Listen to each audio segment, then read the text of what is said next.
When we speak about back pain, it's really easy to understand why most people, if they're looking for causes, will be happy just with identifying the obvious ones, such as those related to posture or a fall. If I have a fall and I feel pain, I can relate it to an impact. If I'm sitting incorrectly for a long period of time and I feel pain, hopefully I'll be able to connect the dots and see, oh, hang on, that was a physical influence, okay? We can do lots of things in a physical manner incorrectly and get almost instant feedback from our brain because it's trying to tell us, hey, that's not good for us. It could be the sport we play, the way we work, the way we sit, the way we sleep, the way we breastfeed, and so many more. Those causes I go into in great detail in the course. What's really important to understand is that the situation you're in, if you're in pain, more than likely has occurred not only because of those causes. Okay? And so there's the chemical and emotional causes of back pain that are often overlooked, but they're equally as important because they're the ones exacerbating these problems when the level of inflammation that results from them or dysfunction gets to a point where it's exacerbating that underlying problem. So if I'm trying to help you guys understand the factors in your life and what you've got to do to get on top of your back pain, we've got to go deeper. So if we're looking at chemical causes of back pain, we're looking at anything, okay, that is making our body react genetically to elements that we're putting in there that it's not used to. For example, back in the day, back in prehistoric times, Paleolithic times, our bodies, the cells of our bodies were genetically congruent with a certain amount and type and number of nutrients. Okay, just like, let's say, a koala bear gets its nutrients from only eucalyptus leaves.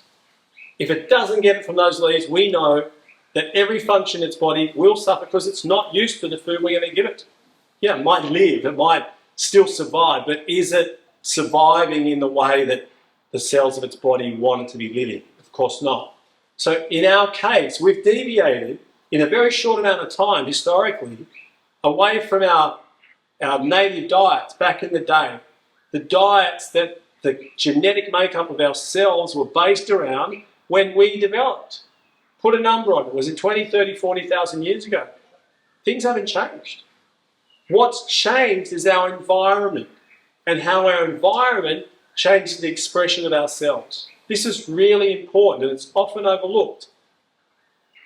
So when we're looking at diet, for example, we're looking at, hey, am I getting the diet that my body and the cells of my body were programmed to receive?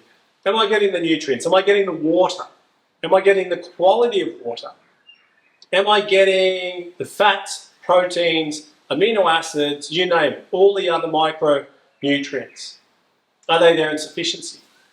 We've also got to think of the things that we're getting that we shouldn't get.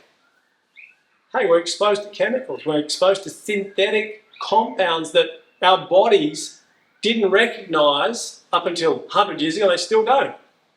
Okay? They're simply not biological. They're not recognized. What I'm saying here is that, hey, let's not be paranoid about it. We've got to recognize that if there's an excess of them, or if our state of health is compromised, then maybe they're having a greater effect on your inflammatory levels than what you realize. And maybe that's what you've also got to look at to get on top of your back problem. And I've seen this countless times in my life. Countless times I'm dealing with clients whose muscles are like this and reactive, and I'll ask, hey, do you drink water? Oh, no, I don't. I'm sorry, say, how much water do you drink? I don't drink water, I don't like it. I only drink fizzy drinks. Do you know, like, it's a toxin. It's putting them in a state of reactivity. And that's also because our diet can increase levels of cortisol, which I'll speak about in the next one, the emotional influences. But we've got to understand that, yes, the things we're exposed to, toxins and insufficiency in our diet, are extremely relevant. Let's go deeper on toxins. What are you putting on your body? Your personal hygiene products. Do they contain chemicals or are they natural? Could they be natural? Could you change them? Cleaning products. Are you choosing synthetic ones or are you choosing natural ones? You're exposed to them every day or for many, many years, for the rest of your life. Why not choose natural if you know it's not going to have a reaction? Okay? Many people have obvious reactions, but most don't. And because they don't have a reaction, an obvious reaction to some things, they think it's okay. They think it's not actually harming them. But it is altering cell function. And that's what we're ultimately, I guess, referring to throughout these videos is that what is health? Health is 100% cell function. Spinal health is 100% spinal function. So anything that could compromise that is important.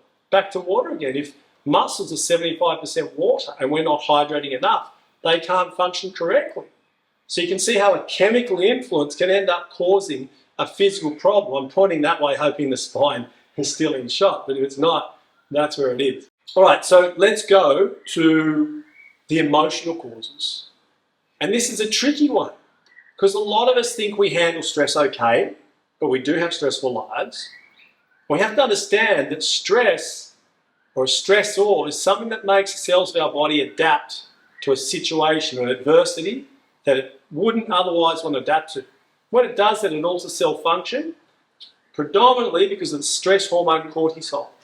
So cortisol, back in the day, back in Paleolithic times, was extremely important for us to be able to survive an attack of a dinosaur, let's say, or run from it. Okay? It was never meant to be elevated chronically. It's meant to be in a spike because if I'm fighting for my life, that's not going to be a 10-hour fight. It's going to be run and one really fast. Okay? At that time, what happens? Heart rate, blood pressure are upregulated. Glucose and lipid metabolism, or in other words, sugar and fat metabolism, increased. I might need energy at the time to escape.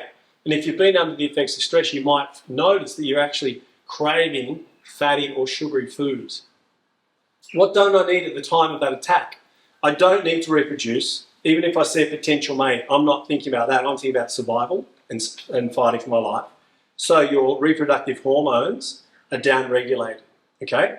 People will mention, hey, when I'm stressed out, or my cortisol's high, my libido's low, I can't get pregnant, my periods change, whatever. Okay, we've got to go back to stress in that regard as well and give it the merit it deserves. What else don't we need? We don't need to sleep. Obviously, people who've suffered from the effects of stress find it difficult to get to sleep, or they're often waking up, let's say 2 a.m.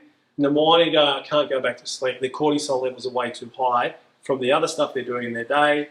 Don't need your immune system. You might need it if you survive. You don't need it at the time. Down-regulates it. Memory, focus, concentration, brain function. Once again, you don't need to memorize a shopping list when you're getting your leg chewed off by a dinosaur. Okay? Understandable. If we get this, we can also understand how stress via cortisol, if it's chronically elevated, which turns pro-inflammatory at that time, how stress can actually be exacerbating our back pain. It's really important. It's something throughout my career I see very few health professionals and even less patients relate to. But when you sit down, you talk about, hey, hang on, you've just been on a holiday and you're telling me your back pain disappeared on holiday and you're back a day or two and the back pain's back again. We've got to look, is it the position they're working in or is it the fact that they haven't been in a stressful environment? So part and parcel of getting on top of this is recognising all these factors are really important. Sleep, we're putting with emotional factors because sleep is extremely important when we regenerate from our injuries, from tissue damage. And poor quality sleep will add to that cortisol pro-inflammatory influence that I was mentioning before. What about the quality of your thoughts? How are they? Are you tending towards being more negative? Are you a glass half empty person? Have you got other, I guess, more detrimental, more negative emotions such as jealousy or rage or anger going on? They're all really important because they're toxic and they're affecting us because they're affecting cortisol. Or are you nourishing yourself with positive thoughts, being happy, utilising mindfulness practices such as breath work, exercise, meditation, good sleep to be able to promote that? As I said before, the important thing is you got the info. You're aware of all these factors so that when you've got them in a list in front of you of the potential factors in your life that are contributing to your state right now, or your future state, if you're not in pain at the moment, then you're at the wheel. You're driving your vehicle, you're in control of it. But you need to know about it. They're really important and they're often overlooked.